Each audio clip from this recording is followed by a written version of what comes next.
We've made it to UFC 319 fight week. Chimaev hasn't pulled out with the fucking common cold, right? So it's at the moment it's Monday and there's no sign of a pullout. So I actually think this fight's gonna happen. But let's just get straight into the predictions of the card. We're gonna go from the main event down to the prelims. So let's get started with Dricus du Plessis and Hamzat Chimaev. Watch this take the piss to Lord. Oh, it didn't. Um, I'm going with Hamza Chimaev, and it's gonna pain me, but like I don't think there's a way Drickus is gonna win this one. I really don't. I don't. How is Drickus gonna win this one? And it's surviving the first round. So I was like, what has Drickus shown me where he can survive the first round?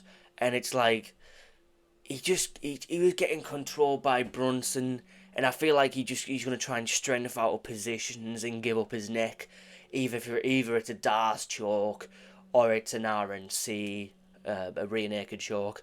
I keep forgetting that like normal people won't know these terminologies, so yeah. I'm just like, will he tap? I don't think he will. I think he'll go out, but Chimaev. Chimaev is just Chimaev, innit? He just does what he likes in the first round. But then after the first round, you know, and like everyone was going at, let me get into this. Everyone was going at du Plessis' coach for saying that Hamza Chimaev striking is awful. Because it is. It fucking is. Singular shots, zero understanding on how to set up a strike, no footwork in the slightest, singular shots, I think I already said that. And then, like, Dricus is actually beating good strikers. Strickland, who pieced up Adesanya, and then he fucking beat Adesanya in his own game and fucking choked him out. He beat him in two aspects of MMA. And then who else did he beat? He beat Robert, but he was kind of getting pieced up in that fight. And he beat Darren Till, and he was also getting pieced up in that fight. But I watched the Brunson fight and seeing him get controlled by Chimaev, but seeing him get controlled by Brunson, that isn't a good look. And I know that was like 50 fucking years ago, but that just isn't a good look. And Chimaev,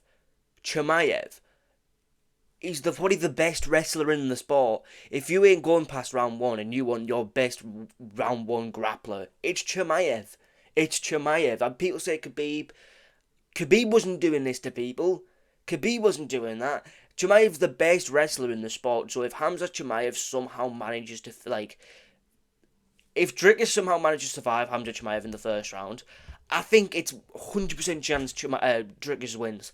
100% chance. But I don't think he will. I think he's going to give up his neck trying to fucking do Plessis and plot armor through fucking sections. You know, he'll like.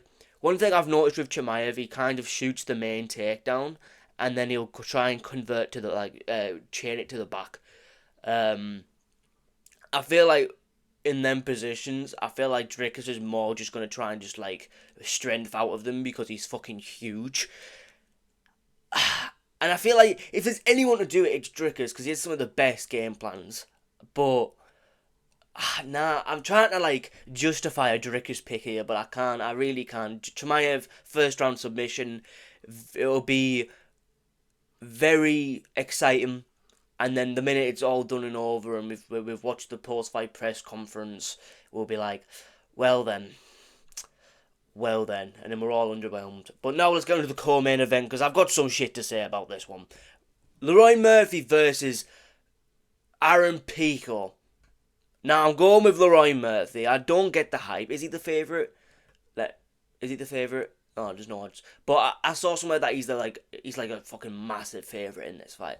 Aaron Pico is a PFL Bellator fighter, and he's piecing up bums, right? And if you don't know how he fights, he's kind of like a more my best description of him, of what I've seen and what I've watched, and I've watched his highlights on one fight, and then looked at his record because I ain't looking at that shit. The minute I saw him fight, I was like, yeah, Leroy Murphy's gonna tap dance around him.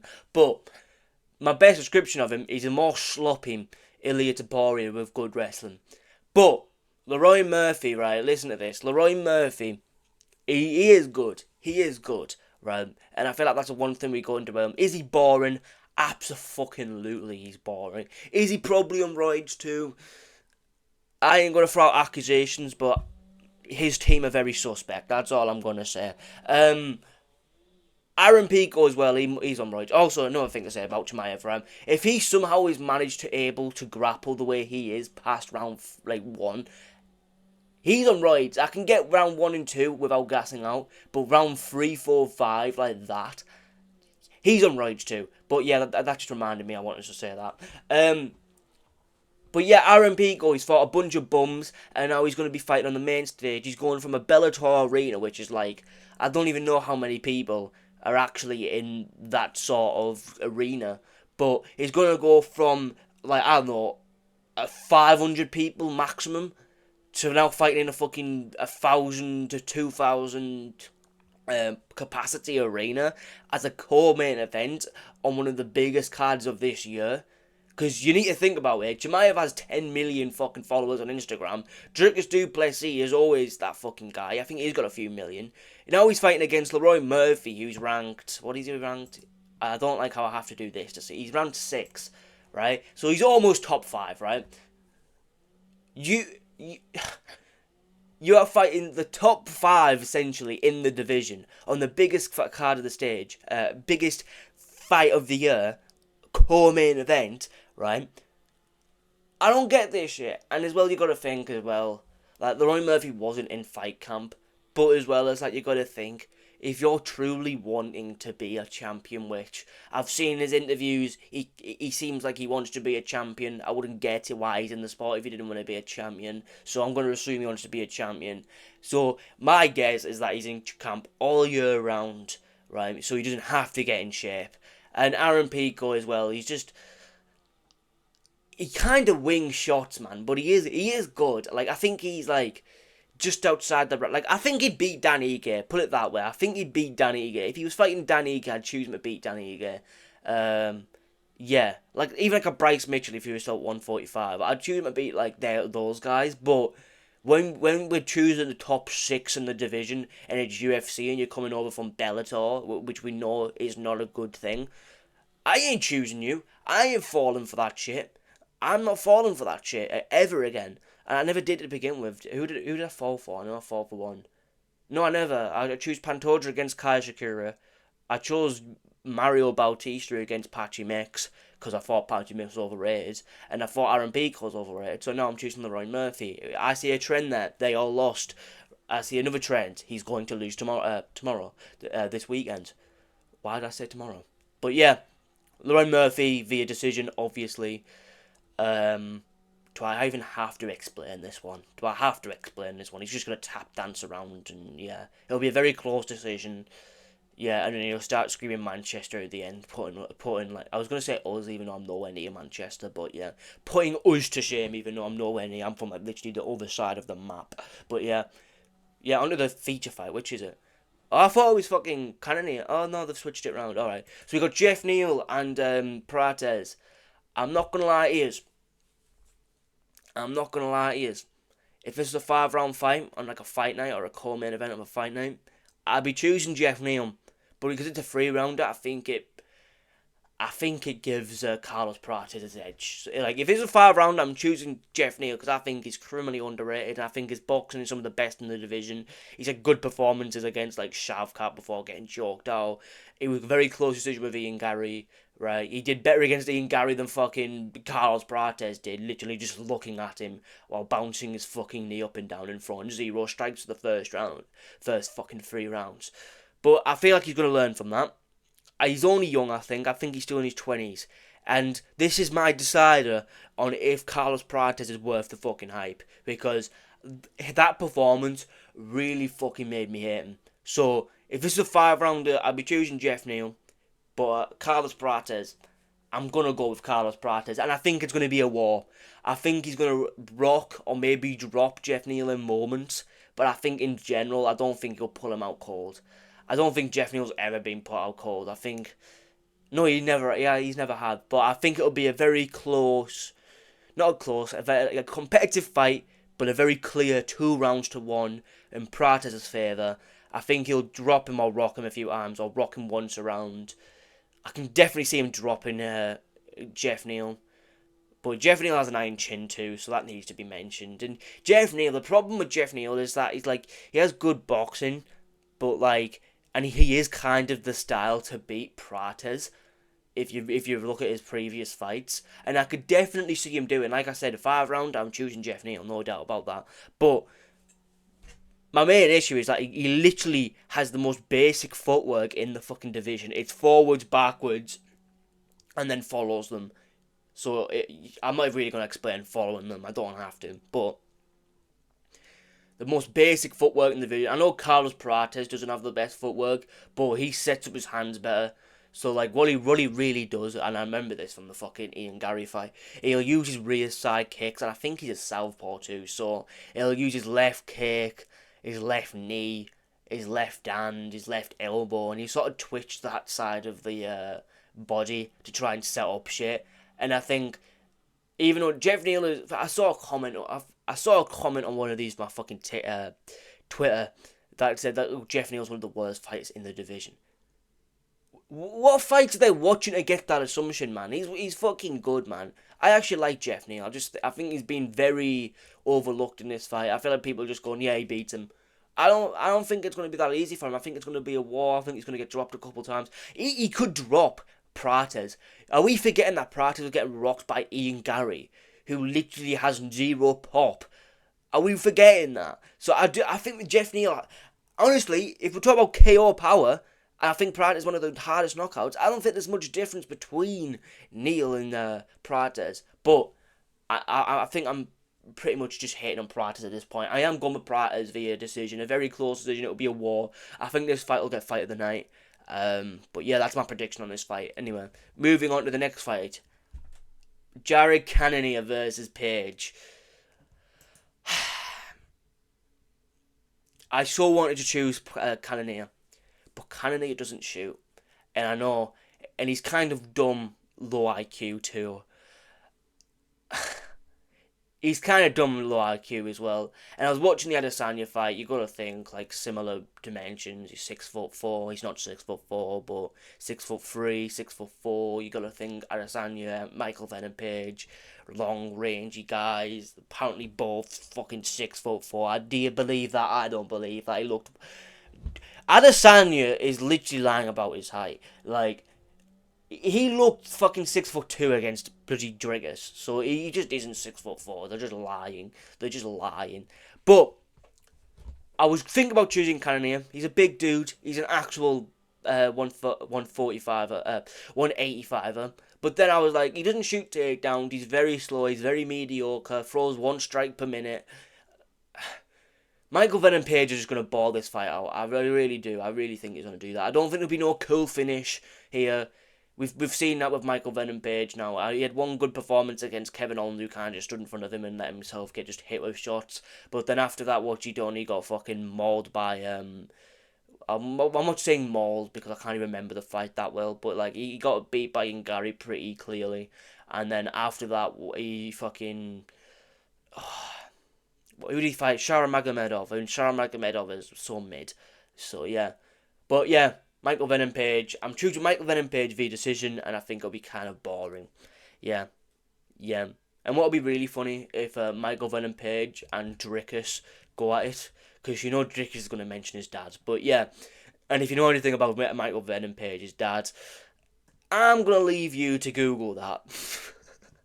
I'm going to let you Google that instead, right? But yeah, on to the next fight, which is the main event, a headliner, which is Tim Elliott versus Kaya Shikura. Now, people are shitting on Kaya Shikura. Fuck, what's that under the desk? But people are shitting on Kaya Shikura for losing to Pantoja. Like, Pantoja isn't... He should be second pound for pound all time. Like, my pound for pound list is Ilya, Pantoja, Islam, fucking Dricus number 4, and then, I don't know, Volkanovski number 5. Merab shouldn't be in the top 5. He literally holds opponents. He's shit. I don't like him. I can't wait for him to lose the belt when the new rules get announced. But we're not talking about Merab. I'm going to make an entire video ranting at Merab soon. Maybe next week. But Kaya Shikura is being shit on for losing to literally the second pound for pound, in my opinion. Kaya Shikura, Pantoja, right? And he lost pretty embarrassingly. He had no moments. He had like a flying knee success, and then outside of that, he just got mauled. So, yeah, and like Pantoja actually mauls people. I don't see fucking Marab doing that. I don't see fucking anyone else doing that. Like, Pantoja, you can literally see the light of people's eyes slowly diminish. But, it needs to be mentioned that Tim Elliott he can't strike. He tries to be creative, trying to do all his weird shit, but he just can't strike. He's literally a grappler. That's all he is. He's just a grappler. I don't even know what rank is he? Because he's actually in the ranking. I know he is 11. Right. And how's Kai Shakura at 15? He shouldn't even be in the rankings until he gets a win. But Kai Shakura, he is a good fighter. He does have good takedown defense too. And it's like, if you're, like, I like to choose the fighters, like, Kai Shakura has amazing striking, good takedown defense. I know we didn't see it in the Pantoja fight, but you're going to have to trust me. I know it's against regional bums. And this is kind of my deciding fight of, is Kai Shakura UFC level? Because if he gets taken down and mauled by fucking Tim Elliott, then we know he's just kind of a fun fighter that'll stay on, like, the fucking prelims of a card. But, Kai Shakura, I'm choosing Kai Shakura, and I'm thinking a knockout. I've looked through his record. He doesn't really go to decision much. And if it does go to decision, I would favour Tim Elliott. So I'm going to go with a KO. I don't know which KO, but I'm going to go a KO. Maybe like a knee down the centre. Because he's very good at timing that knee up the centre. He landed on Pantoja. Maybe that. And yeah, and you'll see the UFC being like, is Kai Shakura the next thing for the champ? Like he didn't just lose to the champ. You know, like they'll post something like that. They always do. But let's go to the prelims now. Which so far I've got Ashikura, Michael Page, Prates, Leroy Murphy, and Hamza Chimaev. That is... Chimaev, please don't be fucking drickers. You're going to ruin the division. King Green versus Diego Ferreira. King Green. Bobby Green. I ain't saying his fucking thing, right? Anyway. Bobby Green versus Diego Ferreira. I'm choosing Diego Ferreira. I did choose him against fucking Grant, didn't I? Grant Dawson. Fuck, that didn't age well. Well, we know King Green isn't shooting takedowns and isn't a good grappler. And he's chinning. He's been dropped in every single fight. He's been dropped at least once in every single fight. And he's coming off a brutal knockout. Right? Diego Ferreira hits so fucking hard for the division. And I do think if there's, and I did choose him against fucking Grant Dawson, but I do think he's a problem in the division. I think he could beat some ranked guys. Michael Chandler comes to mind.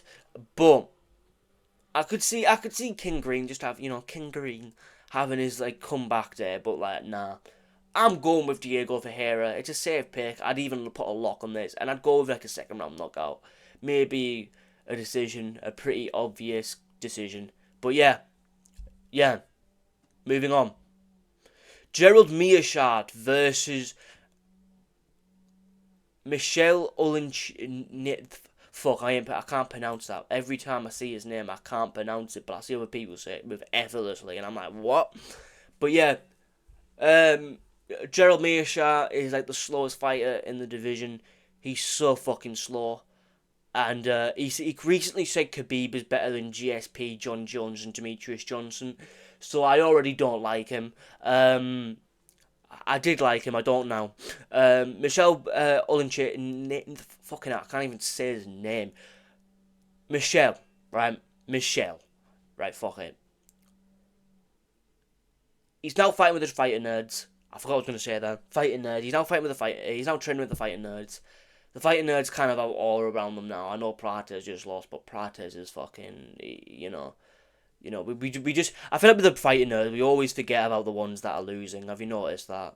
But I'm gonna go with Ulan Cheshuk, and I've said that wrong again. Why do I keep trying to say his second name? I am going with him.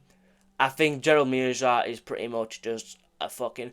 when I first saw this fight, I was like, oh, it's going to be a close fight. But then I was watching Gerald Meerschaert and I was like, he's too stiff. He fights like he's fucking stuck in the mud. Like, he literally is... How is this guy beating Derrida? How? But, yeah, I'm going with fucking this guy in the red, because I don't want to fuck up his name again. And he's from Poland. Polish Chad. Let's go. Next fight on the card. We couldn't just have one card without them, could we? Jessica Andrade is shit. I've not seen Lupi Cortez. I hear she's good, so I'll choose Lupi Cortez. Yeah, I don't know what you want me to say. Moving on. Alexander Hernandez and Chase Hooper on the card. I thought they were on a different card. I haven't actually got notes of this, but Alexander Hernandez kind of reminds me, when I've watched him, he kind of reminds me of a younger Jim Miller. And I know Lucas Tracy said the same thing, but like I've actually noticed this quite a bit. And I am going to choose Chase Hooper, who's already beaten this style in his last fight, so he's just going to beat him again, just a younger, slightly better version, I guess. Not even a better version, just a younger version, which technically should make it better. But I'm going to go Chase Hooper, I'm going to go decision, maybe even a submission, but I'm just going to say decision. And he's going to talk about gooning after he wins, absolute degenerate. But yeah, I really don't understand why they ain't giving Chase Hooper higher up guys, you know what I mean? They're just sort of being like, you, Mr. fucking 6-6 fighter in the UFC, do you want to fight Chase Hooper? And then it's like, yeah, how much you pay me? Oh, well, we'll give you fucking 100 grand for this one. Alright, we're cool. I'm here. You know what I mean? So it's like, what can you do? What can you do? So let's move on to the next fight, because I'm rambling now. I forgot to do research on this, because I forgot this fight was on this card as well. Edson Barboza versus Jakar Close. I think I'm going to choose Jakar Close. I can't remember exactly why I'm choosing him, but let me just get a reminder of what I'm looking at here, because I honestly can't remember Jakar Close, so let me just give me a second. And I'll remember who he beat in his last fight. I've never had to do this on a prediction video before, but I'm going to have to do it this one time. Right. He trains at the MMA lab. He lost to Strikes via Joel Alvarez. Before that, he beat Silva, who is the guy who fought Arman. He beat... Okay. Alright. Okay, I'm seeing a clear trend. I'm literally going off record here, which can go wrong. There seems to be a clear trend of when he fights a certain fighter. When he seems to fight a certain fighter, he loses. There's just that trend in his record. And now I don't even think Edson is that level, but there just seems to be that sort of correlation there. So I am going to go with Edson Barboza, but trust me, what I've heard and what I can remember of Jakar Close, he's really good. But I don't want to say that because I might be thinking of someone else with a similar name. So I don't want to be like, yeah, he's the next fucking champion in the division. Kevin Vallejo's is the next champion in the division. He beats Gene Silva after Gene Silva beats fucking Volkanovski, right? But Jakar Close, I can't remember that much of him. I actually feel stupid for not researching this card. Well, some fighters on this card. I've researched the main card, but yeah. But, man, I'm going to go with Barboza, man. I'm going to go Barboza. Right, moving on to the next fight, which is Brian Battle versus Rozaboyev. I'm going to be honest, these Uzbekistan people, they're very sus. One recently just popped for steroids in Temirov. Brian Battle had a very mediocre performance in his last fight against whoever the fuck that was. I can't even remember. The other guy should have won, I remember. So why is he getting this guy who's ranked, isn't he? He's ranked. He's not ranked. I'm talking shit. But I'm going to go Ruzaboyev. Ruzaboyev is he's good everywhere, and the only loss in his record that really stands out is the Buckley loss, which is kind of now I've seen him from fight Usman. Now I'm just middleweight is so shit. You know what I mean? That is the first thing that comes to mind after I see that. Middleweight is so fucking shit. Right, anyway, I'm going to go with Rozaboyev, but I'm not going to say Brian Battle can't do it. His last performance is fucking pathetic. I remember that fondly. His last performance was fucking pathetic. But yeah, I'm gonna go Ruzaboyev, and I'm gonna go decision. And why am I choosing that? Because he's got Uzbekistan aura. And I googled it the other day. Uzbekistan supports the Kurdistan. So let's go. Big up the Kurds. Let's go. So yeah, let's go Ruzaboyev. Oh right, fuck this shit. Right, let's look at records. Let's go straight off the records. 18-5, 14-7. I'll go with 18-5.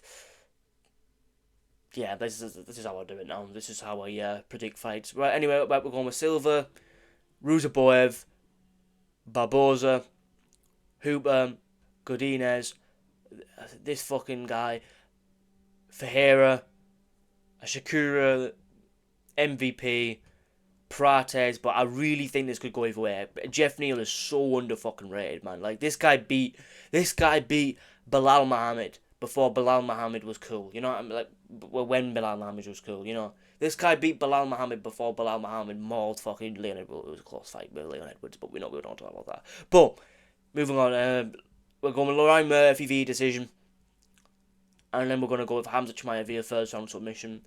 Please, Drickers, at the end of the video. Please, Triggers, beat him. We're all rooting for you. I want you to win. I want you to win. Come on. Come on. Save the division from this guy who's going to fight once a year, if that. Come on. You got to win. But yeah, that's the video. Like, subscribe, and comment your predictions.